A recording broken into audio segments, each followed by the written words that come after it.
Apareci. Boa noite aí a todos, Shavua Tov. O pessoal está entrando pelas redes sociais. Boa noite, Rabino Dani, Shavua Tov. Muito prazer em estar contigo.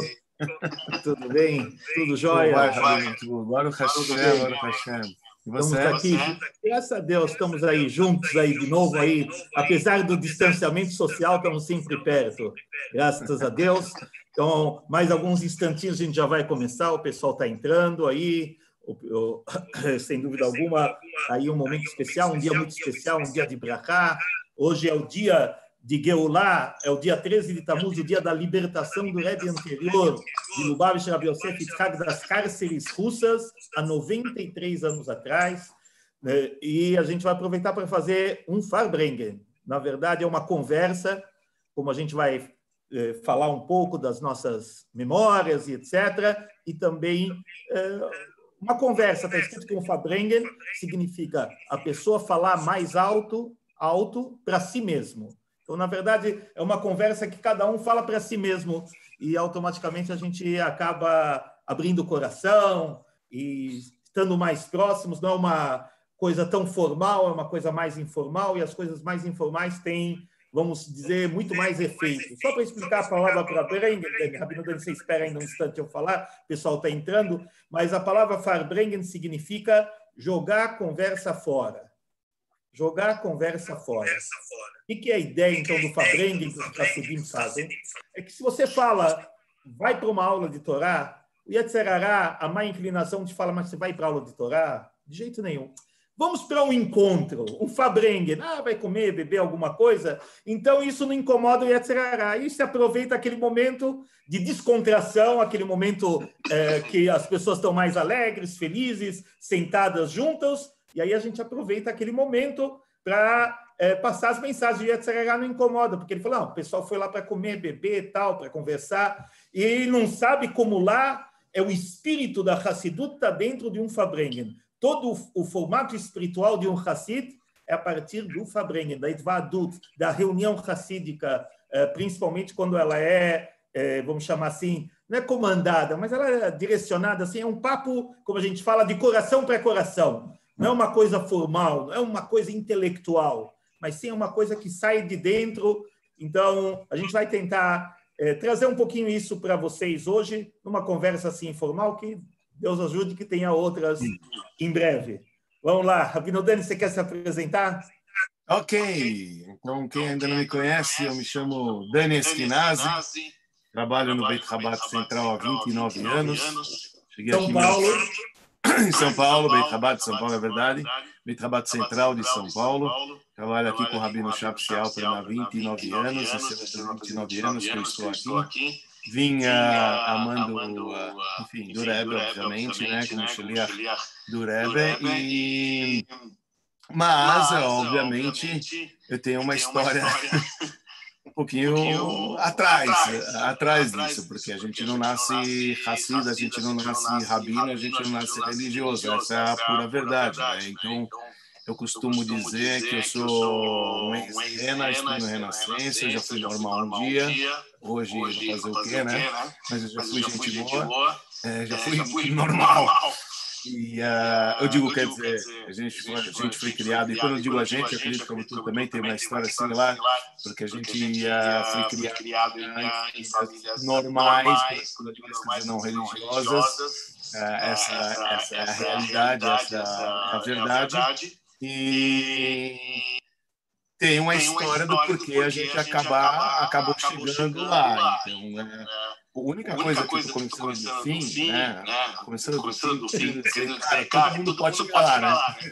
Se a gente chegou, é porque todo mundo pode. Eu costumo falar assim, porque da onde eu vim, da onde eu fui criado, e eu não tinha absolutamente, não tinha essa pegada, não tinha absolutamente nada a ver de eu chegar onde eu cheguei, entendeu? Quer dizer, tanto eu acho que quanto a Butur somos ovelhas negras de família, entendeu? Assim, modo de dizer. A grosso modo, a gente não tinha essa trajetória traçada pelos nossos pais, né? E de repente, a gente se encontrou e a gente acabou caindo na Yeshiva, enfim, etc. Eu acho que essa história é uma história bacana, uma história legal, porque para mim, pelo menos, desculpa que eu estou falando, estou me introduzindo, mas já tô logo... É isso mesmo, tem que ir, sem formalidades. Já estou logo falando aí. Aliás, essa é a ideia do Fabrenga. O Rabino vai ficar com a mensagem, eu vou ficar com o Lechaim, mas a gente vai chegar lá. Não, eu acho assim que tudo aconteceu, pelo menos na minha vida. Eu tinha um avô religioso, que ele era casado, etc. E quando eu sou irmão de outros dois e uma irmã, nós somos em 4 no total. Tinha 2 irmãos mais velhos e eu sou o terceiro e tenho uma irmã menor. E quando aconteceu o falecimento do meu avô, então meu pai, acho que ele ficou naquela, puxa, talvez um filho, seria interessante se um filho pegasse mais dentro da religião, que isso era o interesse dele, apesar que da minha mãe era exatamente o oposto. Né? A minha mãe era tão contra a religião, mas tão contra a religião, de verdade. Minha mãe chegou a expressar, adoro minha mãe, que descansa em paz. Ficou gente boa, a gente acabou se dando no fim. Muito boa.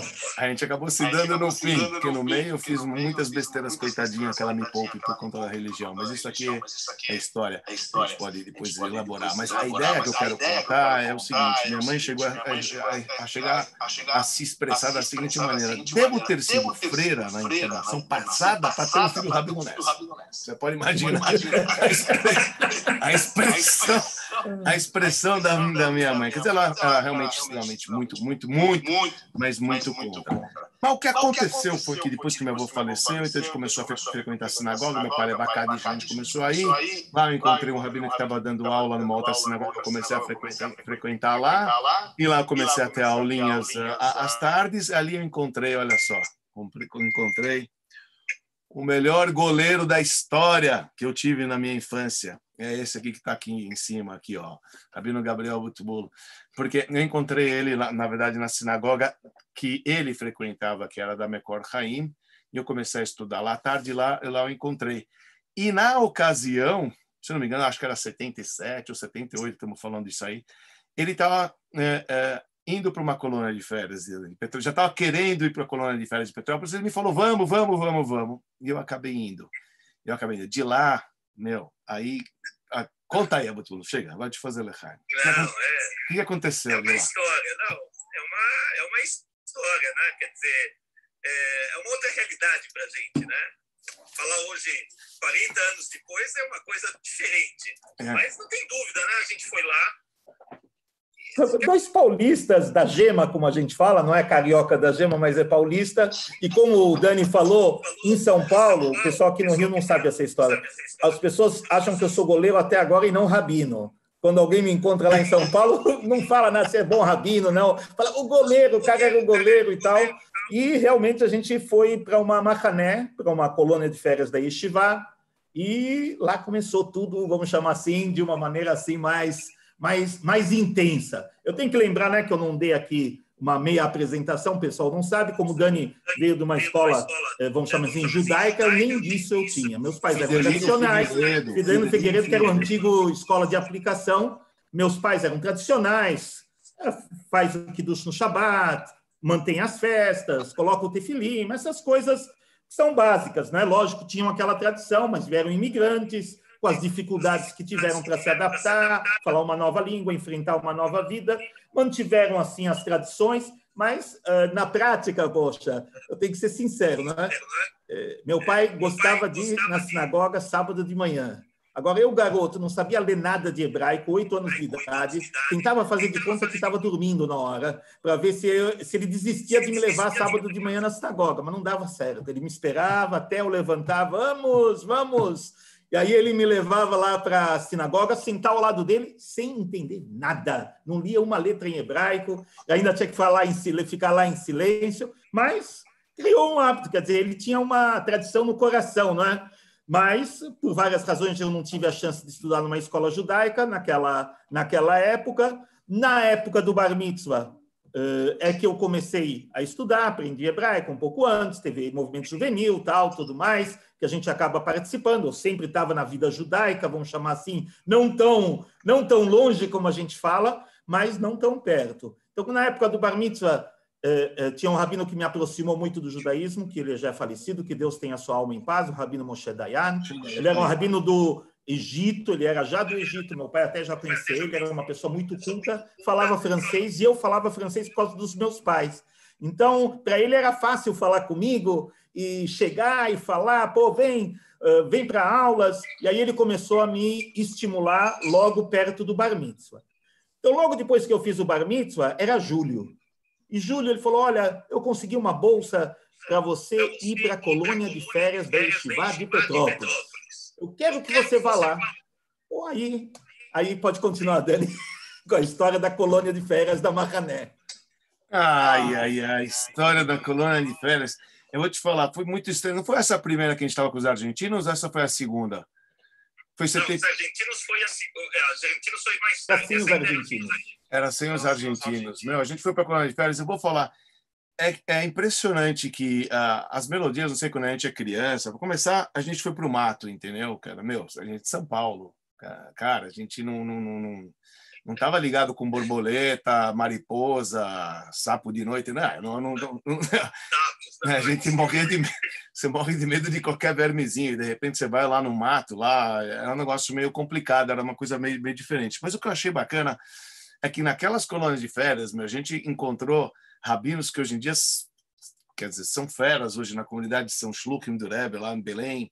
Você tem o rabino Shamayende, etc., uns madrihim, e a gente acabou aprendendo as melodias, aquilo acabou entrando, penetrando, sabe, até a reza. Não sei, era feita tudo de uma maneira tão gostosa, quer dizer, realmente, eu estou falando em si a colônia que ocorreu em Petrópolis, que a gente foi uma maneira tão agradável, foi uma maneira tão diferente de expor o judaísmo, enfim, decorar os psuquinhos, era uma coisa, as gincanas e as brigas, que tudo não era fácil, mas sempre foi, esse cara aqui é complicado, porque ele quer fazer as coisas justas, ele não pode perder, então ele lutava por tudo que não era fácil.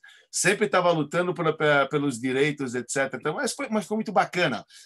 Foi uma coisa que estimulou a gente, primeiro, a querer e voltar para mais e, inclusive, estudar. Mas aí foi que, para poder estudar, aí eu já precisava. O que acontece? Deixa eu só deixar claro. O Rabino Abutul é mais velho que eu, 3 anos. Ele tem a idade do meu irmão Rony. E ele estava, obviamente, nessa idade faz diferença. Quando você tem 12, você tem 13, seu outro tem 16, 15, então faz uma diferença legal. Grande. E eu vou falar uma coisa para vocês que eu acho que isso é bacana. E isso aconteceu de verdade. Eu sempre tive, querendo ou não, desde quando eu o conheci, e olha que eu conheci ele sem barba, tá?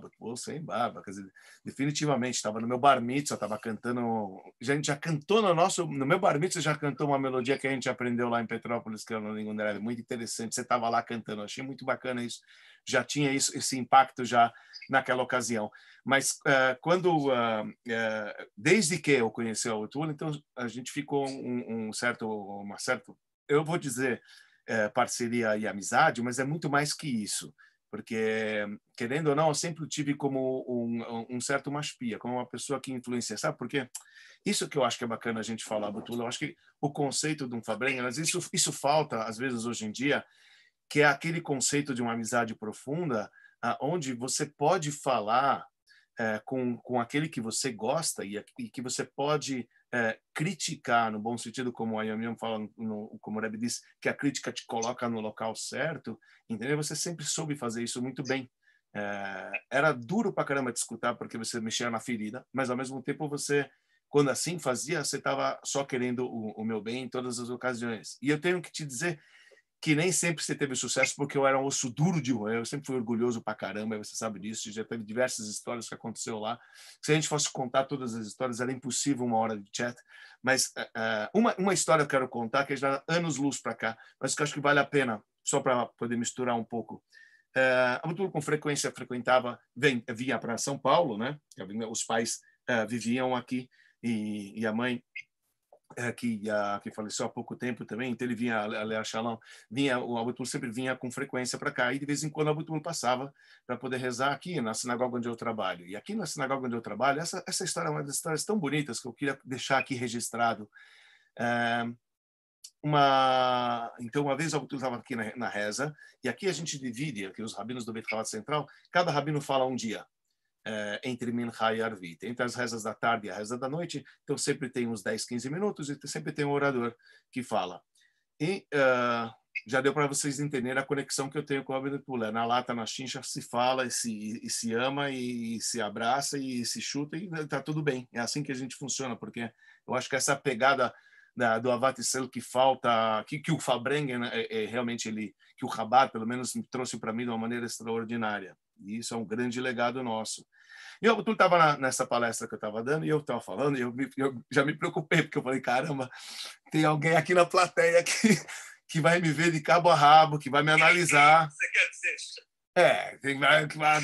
Tem alguém que vai me analisar, então eu já me preparei bonitinho, sabe? Cara, vou tentar fazer meu máximo, né? E eu falei o tal do discurso entre Ben Hamar, acabou, obviamente, depois da reza, eu me aproximei da Otur para falar tudo bem, tudo jóia, tudo etc. Aí, de repente, a Otur chega e fala o seguinte, a Rabino Otur fala o seguinte, olha, você falou igual o Rabino Alper. Eu falei, muito obrigado. Ele, isso não é um elogio. E agora eu preciso explicar para vocês. Não que o Rabino Alper não fala bem, é extremo, um exímio orador. E ele me explicou. Ele falou uma coisa tão bonita. E eu carrego isso para a minha vida. E eu acho que isso faz toda a diferença. Mas isso é uma lição durante uma vida de palavras que ele me falou, entendeu? Durante a vida. Estou querendo comentar para vocês como é que funciona isso. E na maior franqueza, ele chegou e falou o seguinte, isso não é elogio. Eu falei, mas como? Falar igual o Rabino Alper, para mim não é elogio. Ele falou, não. Você imitar alguém, você não ser você mesmo, você não tá transmitindo com o teu coração. Você se preocupa em imitar, em vez de se preocupar em ser você mesmo. O dia que você falar palavras do teu coração, ser quem você é, aí você vai ver quão sucesso você vai ter.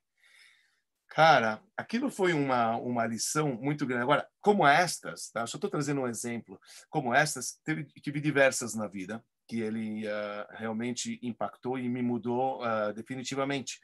Eu acho isso é o lance bacana que a gente está querendo dizer para vocês, o lance do Fabrengen, que se fala na chincha e se fala na lata. Ninguém quer, eu sei que ele não quer meu mal, ele não vai pegar minha cadeira aqui, entendeu? E nem eu a cadeira dele. Mas se ele está vendo algo que pode aprimorar um amigo e ele pode falar, se o amigo ele está pronto para isso, também tem isso, né, Butula? A gente nem sempre pode, não é sempre a gente adequado para poder falar e tem que ver se o utensílio também está apto para poder receber. Então, se já tem essa conexão, as coisas vão bem. Agora, eu posso dizer para vocês, esse cara me preparou, porque, cara, quando eu estava na escola, eu era muito duro, eu era muito orgulhoso, etc. Então, eu não dava o braço a torcer. E ele foi me lapidando, cara. Conseguiu lapidar, mais ou menos, não conseguiu tudo porque eu não deixei. Mas não é interessante? Só até para completar essa ideia que você falou de estar apto para receber ou não. Então, tinha um rabino, não é, que logo nos primeiros anos, a gente está lembrando hoje o dia do Rebbe anterior, que é o dia da libertação do Rebbe anterior. Então, tinha um dos primeiros shaliach que foi para New Jersey. E aquele shaliach foi para uma comunidade que não estava muito envolvida, não é? Ele falou, eu vou falar para eles de Shabbat, vou falar para eles de Kasher, vou falar para eles. Ninguém vai querer saber disso. O que eu faço? Eu não estou sentindo que eu tenho o que fazer. Aí o Rebbe anterior falou para ele, você sabe como é que funciona uma sauna? Na época era assim a sauna. Falou, a sauna tem vários andares, tem uma arquibancada, e depois tem um cara lá em cima com um negócio para bater nas suas costas, né? Hoje a gente chama isso, não sei, ducha escocesa, mas na época é aquele negócio lá, um pedaço de madeira, uma de vara, madeira lá, com umas folhas, um galho de um lado. galho lá mas como é que funciona? Cada andar da arquibancada da sauna vai ficando mais quente. E aí, quando você chega lá em cima, você pede pro cara te bater, bate mais, que bom, tô relaxando, tá ótimo. Aí o Rebbe anterior virou pro cara e falou, vou te explicar. Se você chegasse lá direto e o cara metesse lá aquele galho em cima das suas costas, você ia gritar de dor. Mas depois que ele te elevou e te aqueceu, aí ele pode tudo. Então isso é a ideia do Fabrengen. A ideia do Fabrengen é a ideia da pessoa estar preparada. Então, é por isso que se toma um pouquinho de lechaim, como a gente fala, antes de tomar uma injeção, tem que desinfetar o lugar, né? Tem que colocar um pouco de álcool para dar a injeção. Então, aquilo abre o nosso coração, a fala assim, retira as armaduras, que literalmente a gente está na armadura, e o ambiente informal, como de uma colônia de férias, às vezes a gente aprende mais do que uma escola, que a colônia de férias você está livre, é outro tipo, você não é obrigado a assistir a aula, você não foi obrigado. Então aquilo é educação informal, né, o que se chama hoje. Então tem esse lado de a gente estar preparado, quer dizer, faz parte da preparação. Você pode falar, mas quando você tem a preparação. A gente encontra isso numa história da Torá, não queria só para mostrar como isso é sério, né? Que quando Jacob Avinu, nosso patriarca Jacó, chegou lá no poço de água, quando ele estava fugindo do Esav, foi encontrar a esposa, queria encontrar uma esposa que ia ser a Rachel e tal. Aí ele vê todo mundo, todos os pastores lá reunidos. Ele falou, mas por que vocês estão aqui reunidos? Ah, não, porque... Aí ele fala, meus irmãos, o que está acontecendo? Aí ele falou, não, a gente precisa esperar todo mundo, a pedra é grande para tirar do poço e tal. Mas ele chegou logo no lugar e começou a falar, essa pedra e tal, o que vocês estão fazendo aqui? Não. A primeira coisa ele falou a palavra-chave, achai, os irmãos, caras. Ele se aproximou. Depois que ele falou essa palavra de aproximação, ele podia falar, olha, o que vocês estão fazendo aqui parados? É dia de trabalho, tá? Por que todo mundo está aqui esperando o quê? Mas se ele chegasse dando, entre aspas, a bronca direto, não ia adiantar nada. Então, primeiro ele mostrou que ele está do lado dele. Isso é a grandeza de um fabrenho também. Que aquela pessoa que está falando, como a gente falou no começo, está falando para si mesmo. Não está falando dos outros. Não está falando com a intenção de envergonhar ninguém. Não tá, a intenção é essa, elevar, aquecer e automaticamente preparar, Torá na veia, como a gente fala.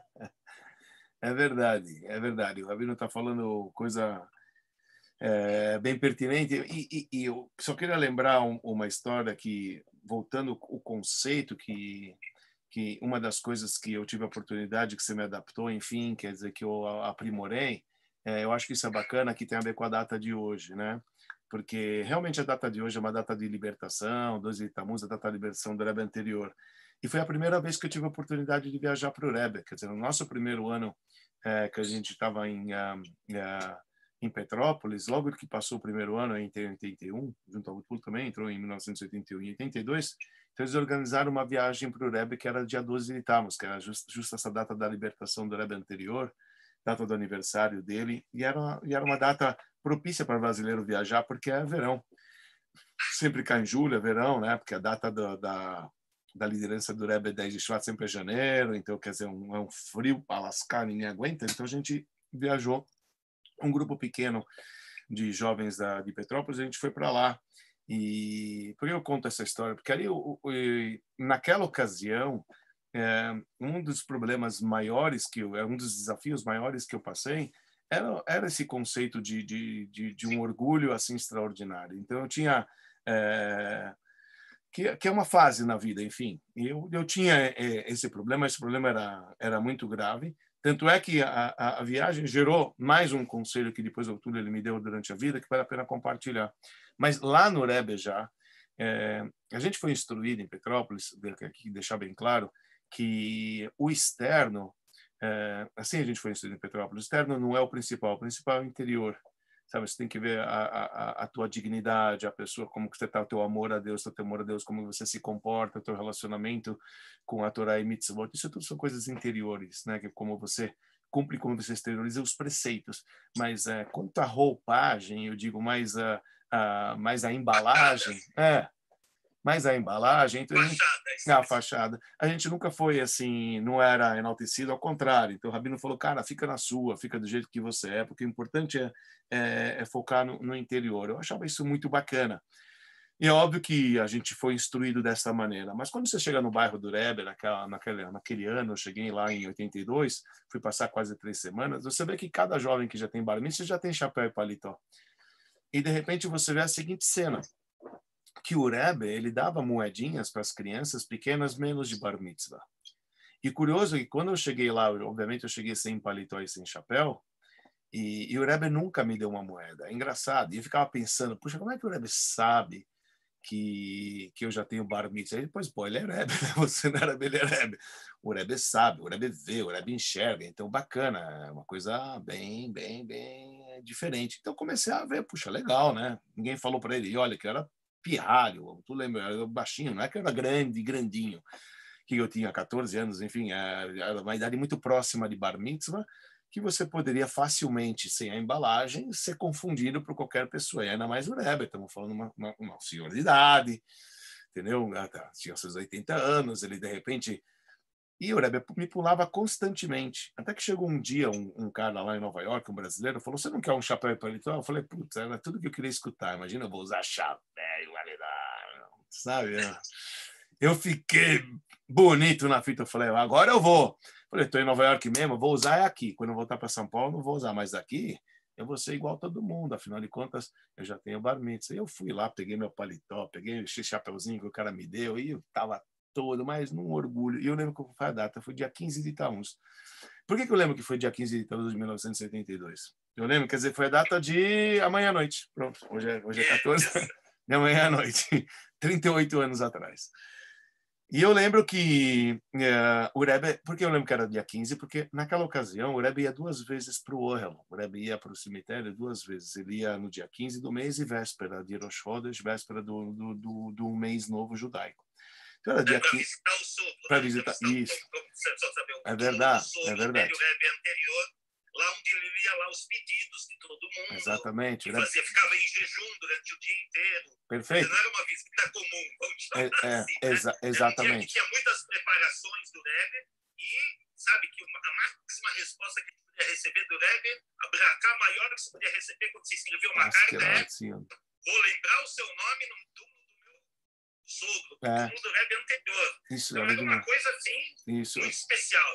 Realmente. E o Rebbe costumava em épocas comuns 2 vezes ao mês, depois ia toda semana, teve vezes que ia em situações mais graves, até quase todo dia, a gente está falando que o Rebbe ficava de jejum, de pé, e lá era frio no inverno e calor no verão, horas e horas de jejum, só bebia alguma coisa, porque não se vai de jejum completo, não é? Não comia nada, e horas ficava até a noite, estava lá rezando e lendo os pedidos de todo mundo. Então, aí o Dani está falando que realmente o Rebbe costumava ir na véspera do Rosh Chodesh e no dia 15 do mês judaico e em datas especiais que também ele costumava ir. E obviamente em períodos que nem o Rabino falou que era de extrema importância, nos últimos anos a gente via que o Rebbe, foi realmente quase todo dia, era impressionante. E o Rebbe estava saindo com essa... Isso é até uma coisa importante, só para a gente lembrar, que você vai falar sobre esse ponto, mas era uma lição de humildade que o Rebbe estava nos dando. Muito. O Rebbe estava dizendo, eu não faço nada, eu não dou nenhuma brachá, tudo eu entrego para o meu sogro. Sabe o que você pode imaginar? Então, no primeiro ano, tudo bem. No segundo ano, o Rebbe já era líder 40 anos. É verdade isso. Uma liderança que ele mudou o movimento do Baruch, que não tivesse como sogro, mas era uma coisa muito pequena, virou mundial, milhares de shlichim em todas as partes do mundo. O Rebbe falou, eu vou no tubo. Sabe qual é a impressão que isso dava para a gente? A gente pensa que o grande é o cara que não vai falar com ninguém, não olha para ninguém, se acha o máximo. Pô, imagina o Rebbe. Mas ele vai lá, se prepara, vai ao mikve antes de ir para o túmulo do Rebbe anterior, reza durante horas e, como eu falei, tudo ele acreditava as coisas ao seu sogro, não a ele. Ele era o líder da nossa geração, o Rebbe anterior. Aí, ele nos deixou todas as orientações, assim, coisas assim fascinantes. A pessoa falar isso 1, 2, 3 anos no começo, tal, porque ainda tinha Hassidim, vamos chamar assim, do Rebbe anterior, é uma coisa. Imagina, depois, 40 anos depois, o Rebbe continuando a falar isso. Não, mas é isso mesmo, realmente é um negócio impressionante. A gente escutava, a gente fala, puxa, o Rebbe fala, líder da nossa geração, o Rebbe é meu sogro. Calma, 44 anos já se passou do passamento dele, está falando líder da nossa geração, o Rebbe é meu sogro. Realmente era um negócio fascinante. Fora que certa vez no início, quando o sogro dele havia falecido, então as pessoas começaram a pedir para ele pedir brachá. Ele falou, o que vocês estão pedindo para mim? E o genro mais velho chegou, inclusive, a questionar e falou, fez uma pergunta para o Rebbe. O Rebbe falou que você não pergunta para o sogro. Eu falei, mas eu fui. Eu falei, não, e? Ele falou, e? O que quer dizer, e? Eu falei, não, ele não te respondeu? Eu falei, eu não escuto nada no cemitério, por isso eu estou mandando você pedir, porque eu não escuto. Ali ele teve a consciência que o Rebbe não era uma pessoa convencional, que quando ele fala com o sogro responde. Né? E algumas vezes você viu, dava para escutar, tem áudios, às vezes que o Rebbe estava no oil, que ele estava pensando, ele estava falando, e se escutava, ele falava, imagina que ele está escutando, que imagina, vai entender, mas são coisas loucas. Mas o Rebbe estava indo lá em 1972, estava saindo do 770 e naquela ocasião o carro não chegava perto da garagem, o carro parava realmente na calçada, porque o Rebbe teve um problema da perna em 1986 e o carro começou a chegar mais próximo. Não, então o Rebbe saía da frente da sinagoga, descendo as escadarias e indo na calçada. E eu estava bem na esquininha, bem no final da escadaria, perto da calçada. Eu estava pela primeira vez com todo o meu orgulho de paletó e chapéu justo, maravilhoso. Estava bonitão na fita, achava que estava lindo. E o Rebbe, ele passou e deu as moedinhas para as crianças menos de bar mitzvah, normal. Quando o Rebbe foi entrar no carro, o Rebbe realmente deu para uma criança do meu lado, uma outra criança do meu lado, e o Rebbe seguiu adiante. Mas o Rebbe parou de costas, parou de pé, frente do carro. Pegou uma moeda ainda de costas. Ele virou e fez assim para mim pegar a moeda. E eu comecei a olhar para o lado, cadê a criança? Né? Tipo, tô de paletó e chapéu. E o Rebbe ficou parado e os caras começaram a me empurrar. Eu falei, eu não vou. E ele falou, vai, o Rebbe tá te esperando. Eu fui lá e peguei. Quando eu peguei aquela moeda, eu fiquei assim, caramba, ele não me deu todos os dias anteriores. Hoje que eu coloquei paletó e chapéu, o Rebbe tá me dando a moeda. Eu falei, putz, o Rebbe tá dando aqui uma lição tão bonita e tão profunda para mim, sem me envergonhar na frente dos outros, que os outros falaram, quem você é? Você é tão importante. Eu falei, importante? Ele acabou de me falar, seu tolo, sua anta, que você acha que você é? Você acha que você é um grande agora que você colocou paletó e chapéu? Você está voltando a pensar mais menos que criança. Vem aqui pegar uma moedinha. E foi uma bela lição. O Rebbe, sabe, é tão lindo esse negócio delicado. O Rebbe não envergonha. Os outros acham que você é demais e você sabe que naquela hora ele te colocou, ele te falou, não é isso que te faz ser grande, sabe? Não é o paletó e chapéu que te faz ser grande. Eu acho que isso são cenas, isso para mim foi uma das grandes lições que eu aprendi o próprio Rebbe escreve que a primeira vez que você vê o Rebbe é o dia do teu aniversário, né? Então praticamente hoje é meu aniversário, né? A data de 12 e 13 Tammuz foi quando a gente viu o Rebbe, o Erridos foi logo depois de 17 de Tammuz. Enfim, é o nosso aniversário, né? O nosso aniversário racídico. E aprender uma lição como essa, entendeu? E depois eu tive essa oportunidade, porque quando eu voltei, eu tinha esse lado arrogante. E teve uma cena realmente que eu acabei brigando com o Rabino e o falou, cara, era o Hashanah, você tem que pedir desculpas. Eu falei, como é que eu vou pedir desculpas se o cara falhou comigo, sabe? Eu sempre achava que o outro falha com você. Então, esse lado é um lado importante. Hassidismo, que trouxe para mim, de uma maneira geral, falando já de 12 e 13 Tammuz, falando da data do Rebbe, a gente está num mês especial, Fabrengen, essas reuniões hassídicas, ser sincero um com o outro, ser verdadeiro um com o outro, poder transmitir sem medo, sem crítica, entendeu? Um conserto, uma maneira de como você retificar. Cara, isto não tem preço. Isto não tem credicar, nem tem preço.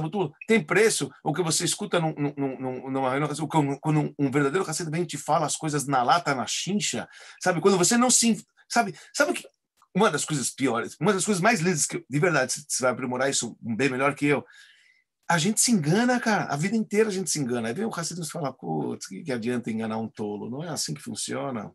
Essa é a verdade. Então, esse lado do hassidismo me fascinou, me fisgou e me trouxe, sabe? Aquele lado autêntico. Você pode ser quem você é, você pode estar nesse nível, reconhece como você está, saiba o teu verdadeiro ser, saiba que a gente falha e tá tudo bem, quer dizer, tá tudo bem, eu posso melhorar, entendeu? Mas não é que não se acha como o tzadik lá do Pauco, que existe. Agora, fala um pouco lá do ambiente da Yeshiva, da influência que o Rav Binyamin trouxe para a gente. Olha. Como isso é importante, você tem que ter, até mesmo nesse sentido que você acabou de falar, né? De eu vou te falar. Vida, de exemplo. Não sei, eu acho que a gente teve uma brachá, lógico, não diminuindo nenhum dos rabinos que nos ensinaram, todos ótimos, todos excelentes, durante a nossa vida, antes, durante, depois, mas, né, é uma personalidade, né? Foi uma personalidade para a gente, até com toda essa história de holocausto, tudo que ele passou, essa luta, paixão, não sei o que falar, mas era uma coisa assim, quase praticamente um mito, né? Era uma pessoa assim baixinha, era uma coisa assim impressionante. Eu acho que isso também era legal a gente compartilhar, e como isso depois influenciou lá a nossa vida em São Paulo, no Rio, muito. cada um diante dos seus desafios. Muito, muito, muito. Vale a pena você mexer numa coisa bacana e vou falar minhas experiências. E também pode contar umas histórias engraçadas de Yeshiva, não tem problema, senão o pessoal pensa todo mundo lá, quadrado, não tem sem nada. Mas se divertia pra caramba e tudo mais, tem de tudo. Então, pode, vai nessa. A gente é da época do mimeógrafo. As provas eram mimeografadas. Ai. E eu lembro de uma das histórias engraçadas que aconteceu, mas essa história, tá bom, mas eu estou contando o que aconteceu na prática, que é um dos rabinos aqui da cidade, hoje está em São Paulo, enfim, quando ele foi a primeira vez lá para Yeshiva, ele falou, cara, aqui não é meu lugar, esse lugar é muito chato. E justo naquele primeiro dia que ele teve aula, ia ter prova. E aí os alunos perguntaram, professor, a prova já está pronta? Já está já está na sala dos professores? Ele falou, já. Putz, se a prova está pronta, quer dizer, ela já foi mimeografada e está na sala dos professores, então eles começaram a cantar essa noite nós vamos entrar na sala dos professores. E foi uma artimanha inteira, quem ia entrar, quem ia pegar, quem ia abrir a persiana para poder entrar e pegar a cola, para poder ter o gabarito para poder... O cara que queria ir embora desse velho falou, cara, aqui é meu lugar. Ele falou, desse lugar eu não vou embora, esses caras são bons demais. E hoje é rabino aqui na cidade. Quer dizer, a gente está brincando, é uma cena engraçada, é uma cena... Não são anjinhos, gente, normal. Exatamente, eu acho que é isso que fisgou. Não me fisgou o cara que estava lá, sentadão, barbudo, e ralando, e suando. Não. Tinha que viver, cara, tinha que estar ligado. Agora, falando do Rab Damiani, algo importante, eu acho que cabe aqui te dizer, é uma carta que você teve, na verdade, do Rebbe, que o Rebbe falou sobre o Rab Damiani, usou a mesma expressão que o Rebbe falou sobre o Rebbe Rayatz. Quer dizer, o Rebbe Rayatz, ele era conhecido como uma pessoa que trabalhou b'mesirut nefesh. Todo o conceito desse Rebbe que a gente está hoje, na data de hoje, comemorando a data da sua libertação, foi o conceito de auto-sacrifício que ele teve, né? Essa é a ideia do Rebbe Rayatz, auto-sacrifício, onde uma vez ele perguntou para o pai dele, ele perguntou para o Rebbe Reshab, o Rebbe Reshab, aliás, o pai dele perguntou para o Rebbe Rayatz, falou, você sabe o que é auto-sacrifício? Ele respondeu que não, foi quando ele tinha 15 anos, quando ele estava trazendo ele para o trabalho comunitário. Então ele falou, auto-sacrifício é quando você tem um muro e você não quebra com a mão e nem com o pé, você quebra com a cabeça, quer dizer, você vai lá e abre um buraco que não tem tempo ruim, você vai abrir caminho. E o Rebbe, querendo ou não, na carta, que se não me engano, você pode explorar isso bem melhor, que você escreveu por Rebbe, o Rebbe falou, a Sheraval Benihelo Tabe Misirut, né? Se não me engano, essa linguagem, falando sobre o Rab Damiani, que ele trabalhou e dirigiu aquele local com Misirut, né? Com auto-entrega e auto-sacrifício. Quer dizer, essa palavra, o Rebbe não bajula, e o Rebbe não joga de confete. Nosso Rebbe, ele era muito preciso nas palavras. Eu não conheço uma outra pessoa que o Rebbe falou que ele trabalhou b'mesirut nefesh, cara. Não conheço. Eu, Dani, não conheço assim pessoas assim contadas ao dedo que o Rebbe fala uma coisa dessa. Então, para falar sobre o Rab Damiani, eu acho que eu sinto isso muita falta de verdade. E eu vejo a diferença que tem nas comunidades, nas gerações que você estava falando. Isso eu acho. Porque o Rab Damiani foi uma pessoa extremamente, né, ao mesmo tempo que ele era um gigante, conhecedor da Torá, um cara tão grande, para poder focar a vida dele num lugar tão distante para poucas pessoas, para começar isso já era gigantesco. O cara conhecia na Shulchan Aruch, Mishnah Berurah, de cor, assim, salteado, Hassidut, escutei Torá, tudo, andava sempre de preto, humildade, é uma pessoa extremamente correta. E o Dido Shulchan Aruch sempre falou, eu só sou um judeu que quero cumprir o código de leis. Ele sempre falava, imagina quem eu sou. Era uma pessoa que você ligava para ele, qualquer lugar, qualquer momento que você ligava para ele, ele falava o seguinte, Mashiach já chegou aí em São Paulo. Quem fala um negócio desse, cara? Estou falando na minha época, eu ligava para ele para poder dizer, olha, Rav, eu estou viajando amanhã. Ele falou, como que você está? Está tudo bem com você? Família está bem? Me diga, Mashiach já chegou? Porra, Mashiach já chegou. Quem fala umas coisas dessas hoje em dia? Quem fala? Imagina, ele já falava, nossa, porque Pachut, ele vivia com essas coisas. Fora que era uma pessoa tão assim, verdadeiro. Quando a pessoa é verdadeira, a gente sabe isso, vai. A gente sabe quem somos. Quando a pessoa é verdadeira, o que ela influencia o outro por osmose, entendeu? Então, ele era uma pessoa tão temente a Deus que gerava temor na gente. O cara andava, vou te falar, o cara estava andando para a sinagoga, os passos dele, a gente se arrepiava dentro. A gente já começava assim, passando, só os passos, você escutava, porque eram os passos precisos, a gente morria de medo. morria de medo, mas medo no bom sentido, medo assim, puxa, tá entrando, é um respeito gigantesco que a gente tinha na tefilá, para ser preciso, para não enrolar, para não demorar, cavou da Torá, para não esperar, etc. Horário, 7 horas e tal, é horário, sabe? Aquele negócio... foi uma coisa maravilhosa, acho que para minha vida, para mim, eu tive essa experiência. Infelizmente, meus filhos não tiveram essa experiência que eu tive. Essa é a pura verdade, não tiveram essa experiência que eu tive, que a gente teve. A gente teve uma experiência de uma vida militar, religiosa, mas fantástica, que a gente almeja, que a gente deseja, que a gente tenha saudades. Entendeu? Porque aquilo te moldou. E muita das coisas que somos hoje é por conta daquela influência que a gente teve naquele momento. Então, isso aqui não é? Estou falando besteira? É uma coisa impressionante. A gente não pode esquecer do Rabino Feigenstock, que é o espelho do Rabino Amini, que, chama assim, nos ensinou um caminho de estudo, de pensar. De refletir, de não aceitar as coisas como elas são. O Rabino Adi, com todo aquele ânimo. Eu até gostaria de lembrar, não é que uma das coisas que me marcou na Yeshiva, além de tudo que teve e tal, todas as histórias, foi uma campanha lançada pelo próprio Rabino Alper. O Rabino Alper um dia sonhou em dar um presente para o Rebbe. E ele queria dar um presente para o Rebbe, ele queria fazer o número de Tânias pela idade do Rebbe, mais ou menos era 82 anos, 82 Tânias, 83, imprimir esse livro sagrado em cidades inteiras do Brasil. Sabe, o Rabino Alper é um cara visionário, ele tem uma vontade, um desejo. Como é que vai fazer uma coisa dessas? Estamos falando em 1984. Então, você pode imaginar, não é uma coisa simples, não é uma coisa fácil. Aí ele teve o sonho, ligou para Yeshiva, falou com o Rabino Amini e nós fomos como voluntários. Eu fui com o Rabino Adi, a gente viajava numa Kombi, levando uma máquina de offset para imprimir o Tânia em várias cidades. Mas para o pessoal entender, ninguém entende o que é isso, era época de racionamento de gasolina. Então, o posto de gasolina não funcionava domingo, não tinha isso. E já que a gente é bem, vamos chamar assim, antenado, né, entre aspas, qual foi o dia escolhido para a gente sair? 31 de dezembro. Saímos de São Paulo 31 de dezembro e começamos a ir para cidades. O início foi para o estado de Minas Gerais. Logicamente, a gasolina não foi suficiente. Então, a gente estava no meio do caminho, não sabe para onde vai para cá, vai para lá. Aí, você sabe, um Hassid é um Hassid. Ele acredita no que o Rebbe fala. Não é? Acredita na Torá. Então, olha, vamos ver na Parashá da semana se tem alguma solução para o nosso problema. Então, tinha uma flecha, não é? Uma placa levava para 3 corações, outra placa levava para outra cidade.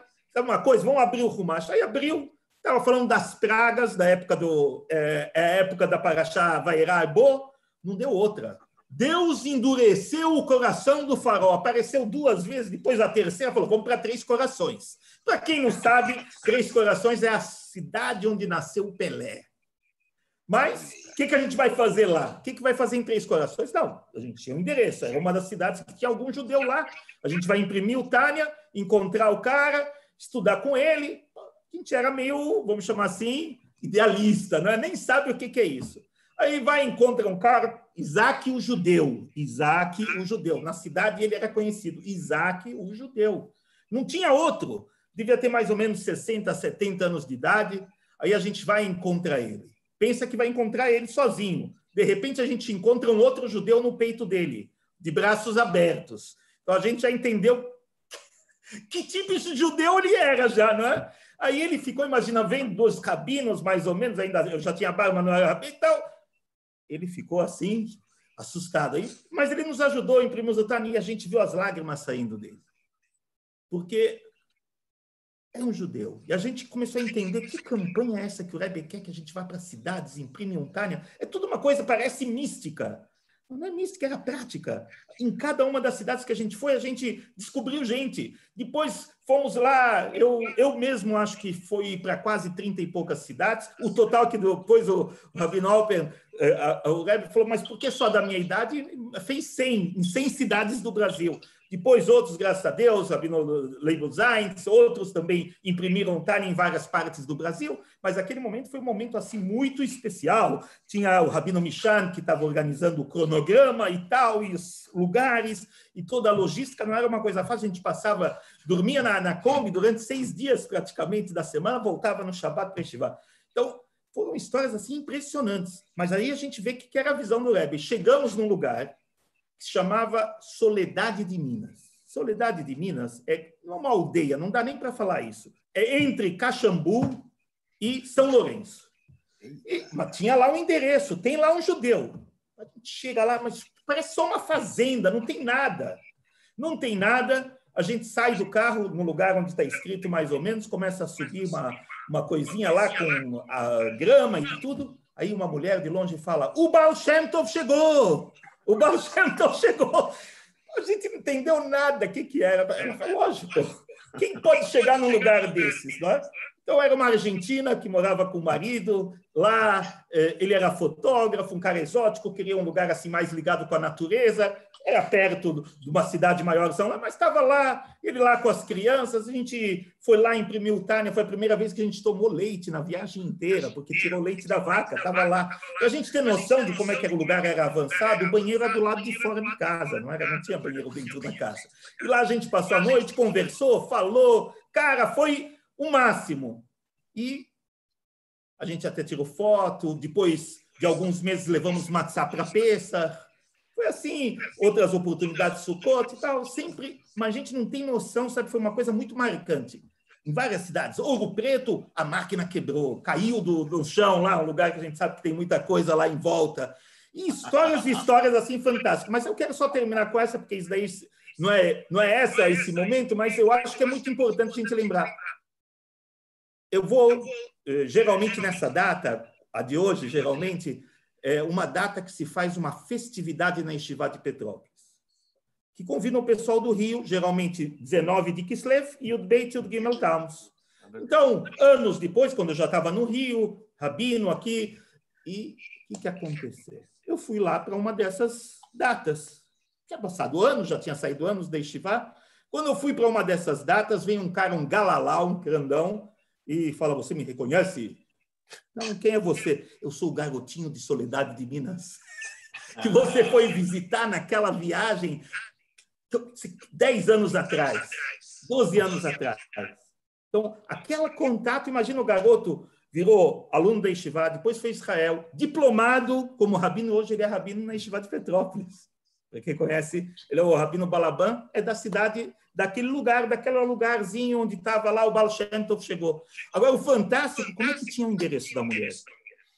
Ela foi uma vez para São Paulo e no ônibus alguém esqueceu a revista Chabad News. E quando ela viu a revista do Chabad, ela mandou o endereço para receber a revista. Então, por isso que o Chabad tinha esse... Então, tudo é mais Chabad, uma coisa assim fora do normal. Então, a gente cresceu nesse tipo de coisas que é ver milagres na natureza, praticamente, e ver como o coração de cada um está profundo. Aí você perguntava o nome, eles trouxeram Morreu para fazer Brit Milá lá. Não dá para acreditar. A mulher tinha uma mezuzazinha na porta.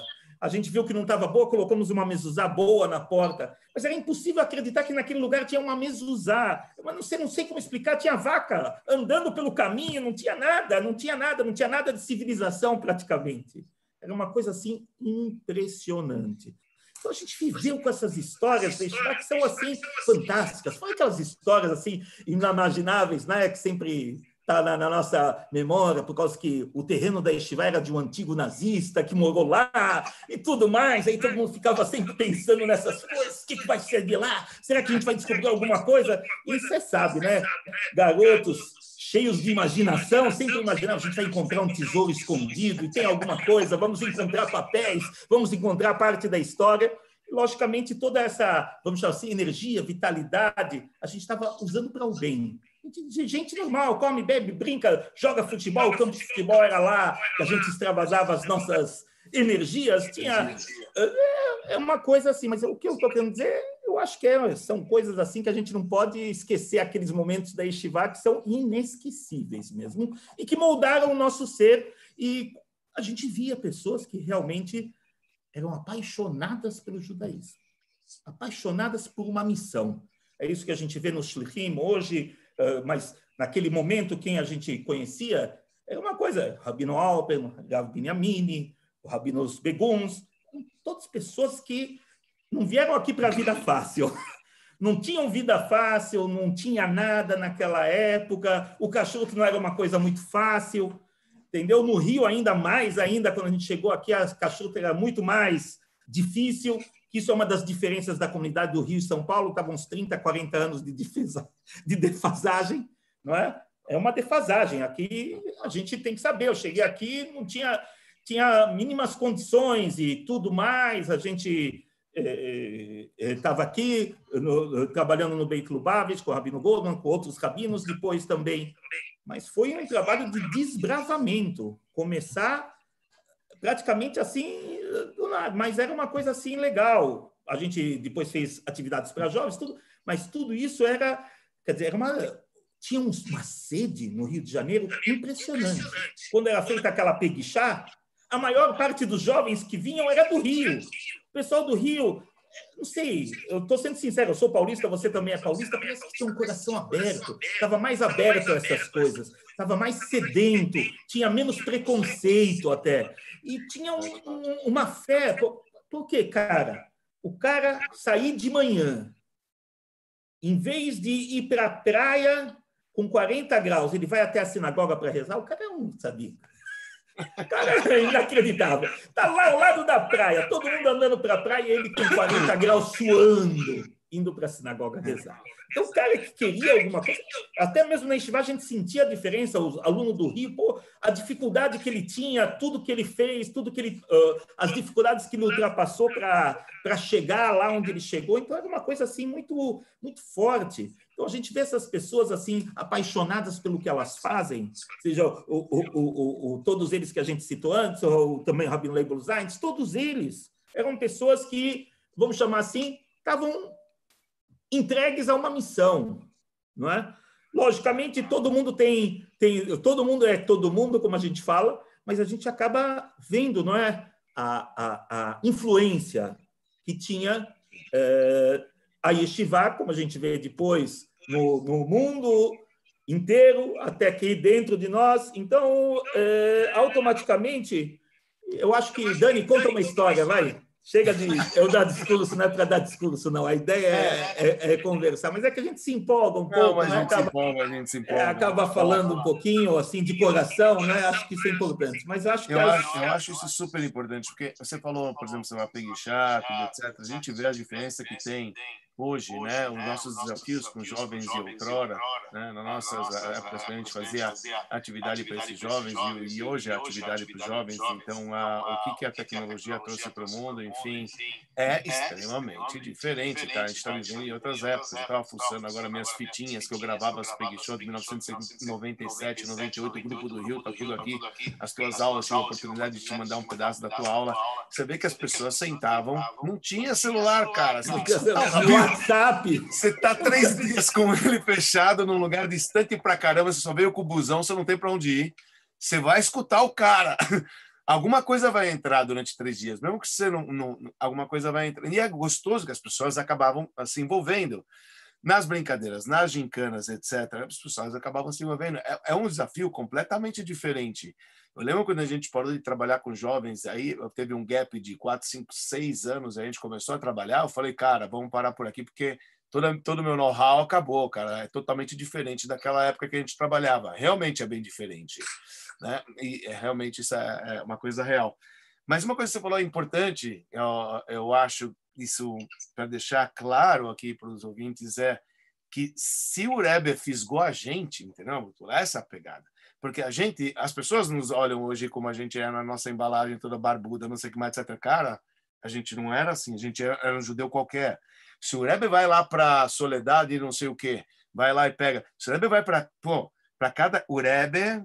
Então, essa é a pegada eu acho que Chabad mexeu, eu acho que a pegada do sangue que a gente foi envolvido, dessa educação de não fazer distinção entre o judeu, o que ele faz, o que ele deixa de fazer. Cara, você quer que ele fique bem, que ele escute uma palavra, você quer transmitir um negócio de valor, você quer que ele faça um passo no judaísmo e você encara ele como você.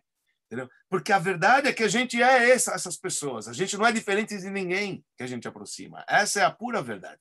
Nós não somos diferentes de ninguém, porque a gente veio exatamente de farinha do mesmo saco. Nós viemos exatamente do mesmo lugar. Isto, a consciência que a gente tem é tão grande, é tão real, que na hora da gente conversar com um jovem, ou na hora da gente conversar com pessoas que são diferentes da gente, quando eles te conhecem, quando eles me conhecem, então eles caem na real, eles acreditam. Eles acreditam porque eles estão vendo que aqui é pureza, porque é verdade. Que você não está querendo sobrepor sobre ele, você não está olhando de cima para baixo, você está olhando como o Rebbe olhava para cada judeu e judeu. O Rebbe incutiu isso, o Rebbe trouxe isso para a gente, o Rebbe fez com que cada shliach fosse isso, emanasse isso, transmitisse isso. E eu acho que esse é o grande sucesso do Chabad. Cara, e isso está... Fabrengen faz tudo isso. Se a gente fala sobre essas coisas, sabe? O Fabrengen faz tudo isso, é verdade. Daqui a pouco vai cair a live, a gente tem que fechar, vou começar contigo. Dani, foi pouco. Acho que vai ter que repetir mais para frente. Mas eu acho essas diferenças são verdade, gerações diferentes. Mas eu vou te falar, eu dou muita aula em escola judaica, dava tipo 20 anos, dando na mesma idade, tá bom? Sim. Eu fazia depois uma enquete, os assuntos que as pessoas se identificavam eram os mesmos. Mudava a tecnologia, mas os problemas... internos, o que você quer, aquilo que é verdade é eterno. Família, amor, relacionamento, quem sou eu, missão, tudo isso é uma coisa que mexe com a pessoa. Lógico, tinha os assuntos das atualidades, mas todo mundo é feito da mesma fibra. Todo mundo é sangue do mesmo sangue. Então, o que eu vou te falar? Lógico, a gente já que estava, vamos chamar assim, de um outro lado, entende as coisas diferente, compreende as pessoas diferente, pode entender a mentalidade. Eu acho isso muito, muito legal. Isso, eu gostaria que você fizesse algumas considerações finais aí. O pessoal está pedindo para a gente fechar e abrir de novo, mas não vai dar, porque o pessoal cai no meio. A gente até gostaria. É uma conversa assim que a gente fica e a gente sempre está junto. Então, vamos ouvir algumas palavras aí, Dani, por favor. Tem 20 segundos, cara. O que você pode falar em 20 segundos? Mas alguma coisa. Bom, Lechaim. Lechaim se faz em 20 segundos. Dá para tomar um copo cheio. Essa é a verdade. É como é o seu fechamento? Para mim, eu vou abrir a meu Lechaim. Olha, o fechamento é que nunca termina. Um Fabrengen nunca termina, ele sempre está no meio. Isso que a gente possa continuar, a vida é um longo Fabrengen, que a gente possa, assim, falar tudo de coração sempre. Caiu. Obrigado aí, Dani, por toda a presença aí conosco. Foi bom, não? Muito bom. Curtiu ou não? O fechamento é que nunca termina. Um Fabrengen nunca termina, ele sempre está no meio. Que a gente possa continuar, a vida é um longo Fabrengen, que a gente possa, assim, falar tudo de coração sempre. Caiu.